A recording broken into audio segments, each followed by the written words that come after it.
Welcome to my channel, Wallet Reset, a single mom's journey to financial freedom. If you're also trying to reset your finances or paying off your debt, or let's say build your future, you're in the right place. Let's reset our wallets and ultimately our lives together.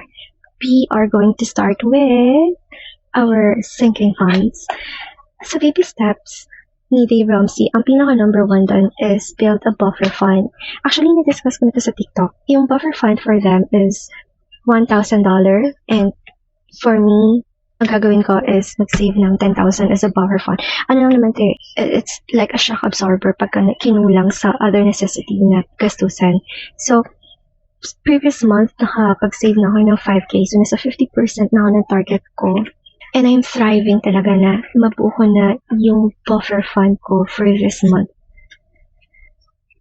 That's what I am really after. I would love to share with you my tracker. Ayan, di ba? I love tracker. Ito yung target ko for the month of July sa different categories. Halo-halo na yan. Tapos, ito yung no-spend calendar ko. Of course, that's what I am thriving. But, syempre, hindi natin maiwasan na gumastos pa minsan-minsan. Pero at least, through this, I'm gonna have more self-awareness sa cash flow ko. Yan. Alam mo, hindi na kailangan ng anything fancy eh. Kahit simple paper and pen lang, okay na yun.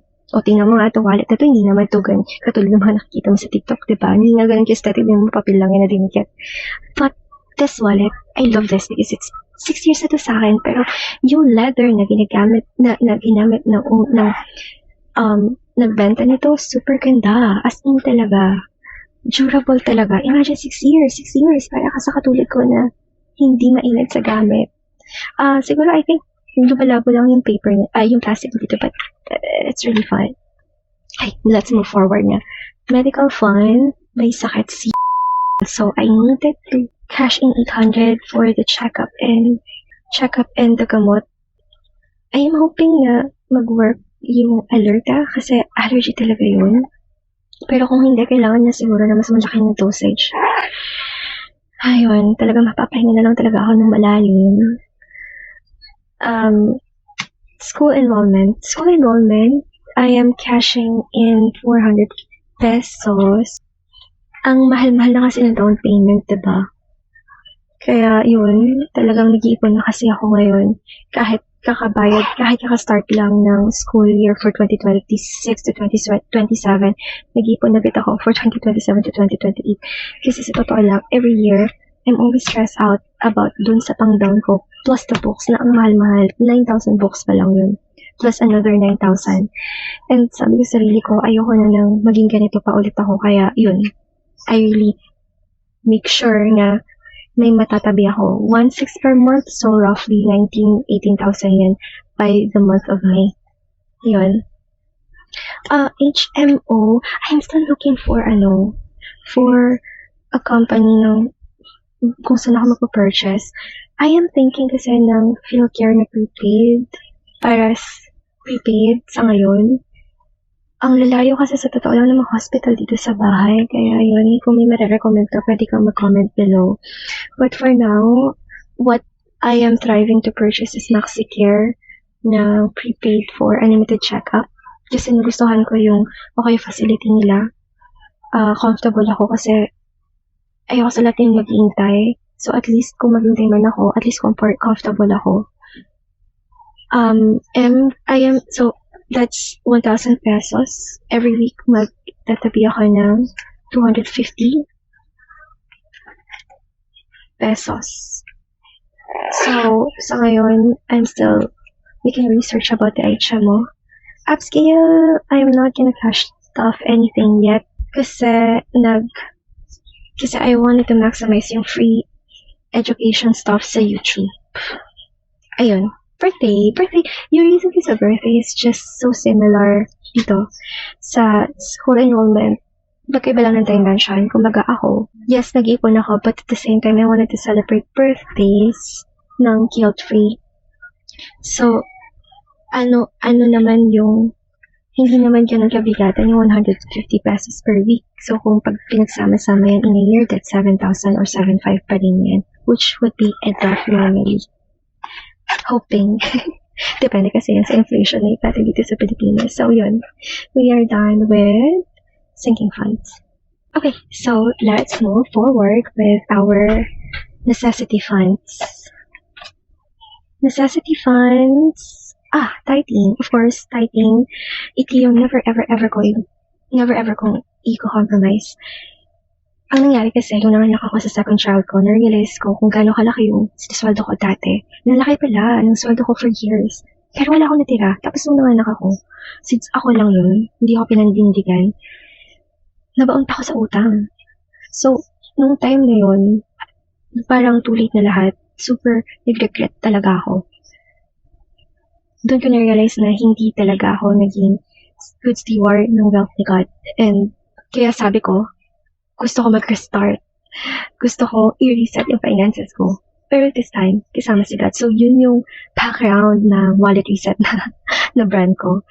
And by far, this time, mas malaki yung kinikita ko dati sa totoo lang. Pero, kumpara ng percentage na natitira sa labas na pera, mas nakakaipon pa ako ngayon. Mas aware ako kung saan napupunta yung money ko. Kaya yun, if you're struggling with finances, involve mo si God. Pray. Because He will gonna give you wisdom. And going back, ang itatabi ko, ika-cash staff ko is 1,070.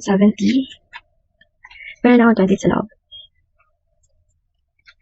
Ang 1,070 consists of 10% ng basic income ko plus 50% ng incentive ko.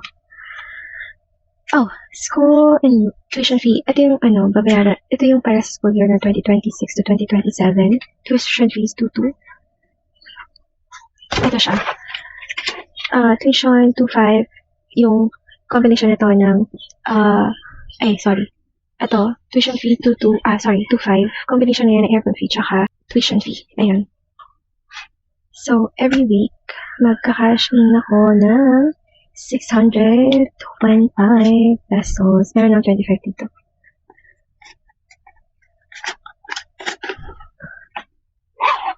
Okay, next. Home contribution. Home contribution, it's 1,500.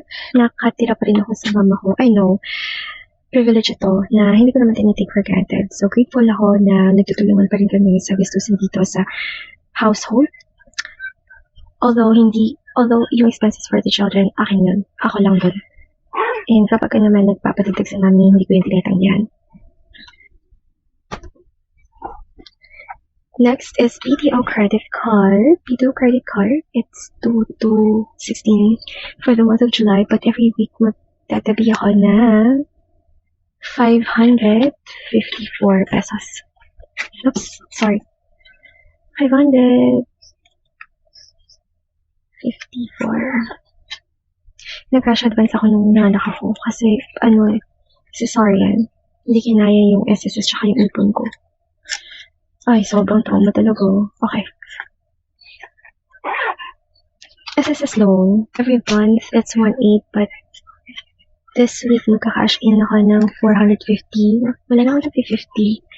So, babalikan ko na lang to after ko magpabarya. So, kulang pa ako ng 50 pesos dito kasi kailangan ko magpabarya. Baka bukas. Tapos, offline ko na lang ilalagay yung 50 pesos. Next, business expense. Since I'm working from home now, nasira kasi yung mouse ko. Kailangan kong bumili ng bago. So, I'm gonna cash in 200 pesos. Ayun, habilis.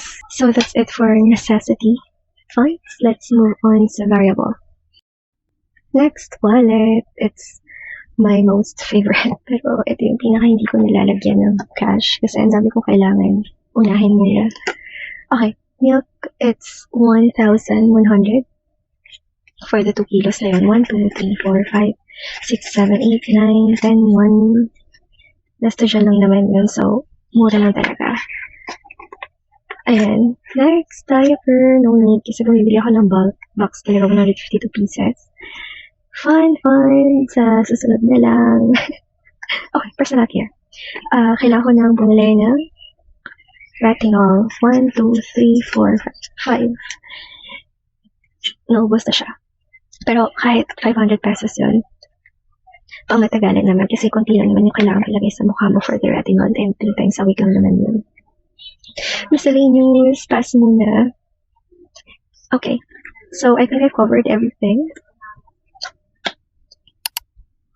Okay. Tapos na tayo mag-cash off for this week. Sobrang bilis lang, pero sobrang nag-enjoy ako. If you're budgeting on a tight budget, paying off debt, or just starting out or starting over, this channel is actually for you. So please subscribe, follow along, because every week, nag-upload na po ako. Ayun lang. Bye-bye.